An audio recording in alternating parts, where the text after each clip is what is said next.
Assalamualaikum warahmatullahi wabarakatuh. Alhamdulillahirabbil alamin wassalatu wassalamu ala asrofil anbiya'i wal mursalin sayyidina Muhammadin wa ala alihi washabihi ajmain. Amma ba'd. Yang terhormat Bapak Firdaus Wajidi PhD selaku dosen pengajar pendidikan agama Islam di Universitas Negeri Jakarta, serta teman-teman yang saya hormati, izinkan kami dari kelompok 9 ingin memaparkan materi tentang etos kerja menurut agama Islam.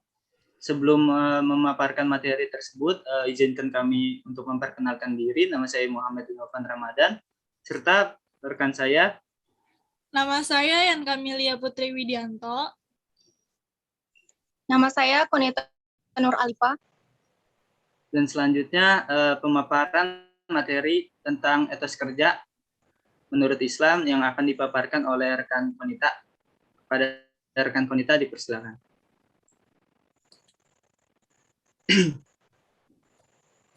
Etos kerja menurut Islam.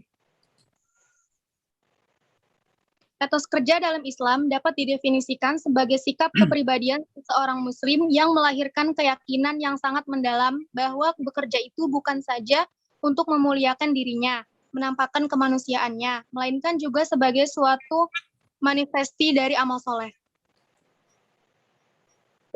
Seorang muslim dalam bekerja hendaknya memiliki dua karakter mumpuni, yakni al-qawi, al-amin.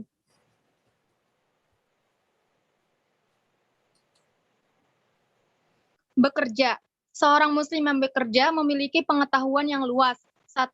Ia pandai memanfaatkan segala peluang. 2. Ia pandai menggunakan semua sumber daya yang ada. 2. Ia pandai mengatur pekerjaannya dengan baik. Perbedaannya antara etos kerja dan etos kerja Islami itu adalah etos kerja merupakan semangat dan totalitas sikap dalam bekerja. Yang kedua, etos kerja Islami merupakan semangat dan totalitas sikap dalam bekerja dan dilandasi dengan niatan lillahi ta'ala. Kewirausahaan dipelajari dan diajarkan oleh siapapun di Belanda. Istilah kewirausahaan dikenal dengan Ondernemer, di Jerman dikenal dengan Unternehmer. Kewirausahaan pada hakikatnya adalah sifat, ciri, dan watak seseorang yang memiliki kemampuan dalam mewujudkan gagasan inovatif ke dalam dunia nyata secara kreatif. Berbagi permasalahan kemiskinan atau identik. Yang pertama itu ekonomi lemah berarti ibadah tidak bisa maksimal. Yang kedua, ekonomi lemah berarti penurunan tingkat pendidikan. Yang ketiga, ekonomi lemah berarti rendahnya tingkat kesehatan. Dan yang keempat, ekonomi lemah berarti gerbang menuju penjajahan baru. Kemandirian menurut semangat Islam banyak dijumpai dalam berbagai ayat Al-Quran maupun hadis Nabi. Salah satu contoh dapat dijumpai dalam ayat, apakah engkau tahu siapakah para penista agama? Mereka adalah yang menelantarkan anak yatim dan tidak peduli terhadap para fakir miskin. Kewirausahaan sebagai pilar kemandirian umat mengakar dalam tradisi kebudayaan atau agama masyarakat. Dalam konteks masyarakat muslim, nilai-nilai Islami menjiwai menjadi spirit kewirausahaan umat. Selanjutnya tentang konsep etika profesi Islam.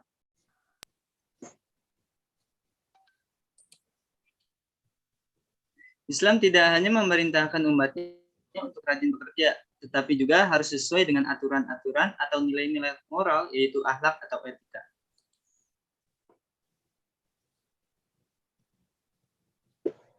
Beberapa hal yang semestinya dan tidak semestinya dilakukan oleh seorang muslim di dalam mengembangkan profesinya.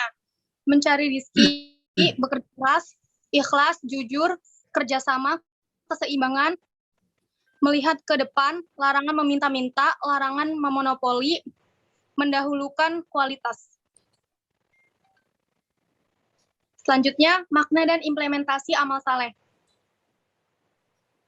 Konsep etika profesi Islam. Amal soleh yaitu mengerjakan suatu perbuatan yang baik dengan niat karena Allah dan hanya mengharapkan ridhonya. Amal soleh termasuk perintah Allah karena dengan beramal soleh maka akan tercipta kehidupan yang tentram dan bahagia. Amal soleh adalah perbuatan atau sikap yang harus dimiliki oleh setiap muslim. Selanjutnya, konsep kerjasama, kemitraan, dan persaingan sehat. Konsep kerjasama, kemitraan, dan persaingan sehat. Ini Kerjasama dalam Islam syirkah secara harfiah. Dalam Islam makna syirkah atau kerjasama berarti al-ikhtilat, penggabungan atau pencampuran. Pencampuran di sini memiliki pengertian pada seseorang yang mencampurkan hartanya dengan harta orang lain, sehingga tidak mungkin untuk dibedakan. Macam-macam kerjasama atau syirkah. Yang pertama itu ada amlak, ada syirkah amlak atau sukarela. Syirkah amlak atau sukarela ini dibagi menjadi dua, yaitu syirkah ikhtiariyah dan syirkah jabariyah.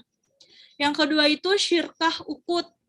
Syirkah ukut itu adalah ungkapan kepada akad yang terjadi antara dua atau lebih untuk berserikat terhadap harta dan keuntungan.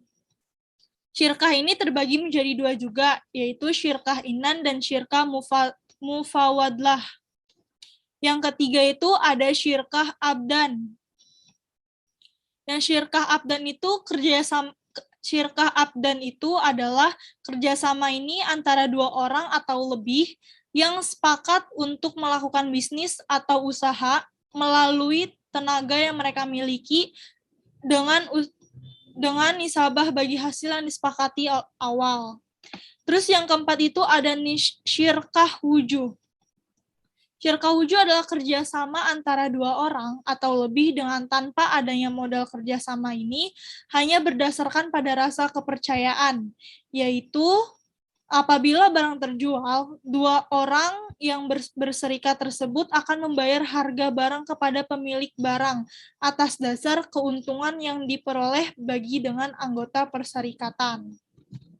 Serta yang terakhir itu ada syirkah mudlarabah, yaitu kerjasama antara pemilik modal dan seorang pekerja untuk mengelola uang dari pemilik modal dalam suatu usaha tertentu.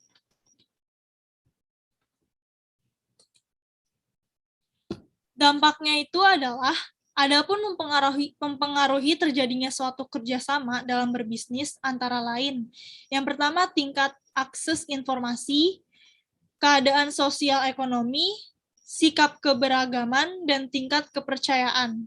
Kerjasama dibangun harus dengan intoleransi, saling pengertian, saling menghormati, saling menghargai, dan bijaksana yang baik dalam masyarakat. Dalam ajaran Islam juga terdapat aturan dan falsafah yang tegak di atas asas persaudaraan antar manusia. Sebagaimana sabda Rasulullah SAW, jadilah kalian hamba-hamba Allah yang bersaudara. Hadis riwayat Ahmad dan Muslim. Dan dengan berpegang pada asas tersebut, maka pembisnis Muslim satu dengan pembisnis lainnya diharapkan dapat saling menghargai dan menghormati di antara mereka. Adapun dampak selanjutnya,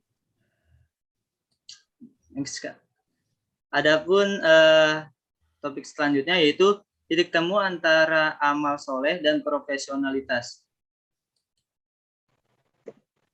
Titik temu antara amal soleh dan profesionalitas terkait dengan konsep profesional. Islam mengajarkan tentang amal soleh dan juga ihsan. Beramal sama artinya dengan bekerja. Sedangkan soleh dapat dimaknai dengan tepat, sesuai, berkualitas, dan atau terbaik. Bahkan Islam juga memiliki konsep ihsan, yang artinya adalah terbaik. Tatkala memilih di antara yang baik-baik, sesuai dengan konsep ihsan itu, maka hendaknya memilih yang terbaik. Baik, untuk kesimpulannya itu adalah etos kerja Islam dapat didefinisikan sebagai sikap kepribadian seseorang Muslim yang melahirkan keyakinan yang sangat mendalam bahwa bekerja itu bukan saja untuk memuliakan dirinya, menampakkan kemanusiaannya, melainkan juga sebagai suatu manifestasi dari amal soleh. Para pengusaha muslim sejati misalnya tidak melihat untung harus selalu uang. Tapi bagi mereka bisnis itu bisa berupa kerja yang menjadi amal soleh. Untuk itu adalah terjaganya nama baik. Untuk itu juga bertambahnya ilmu dan pengalaman atau bertumbuhnya relasi baru. Bahkan, membagi keuntungan bisnis dengan hamba Allah yang lain adalah juga merupakan keunggulan yang sebenarnya dalam bisnis mereka. Merekalah para pelaku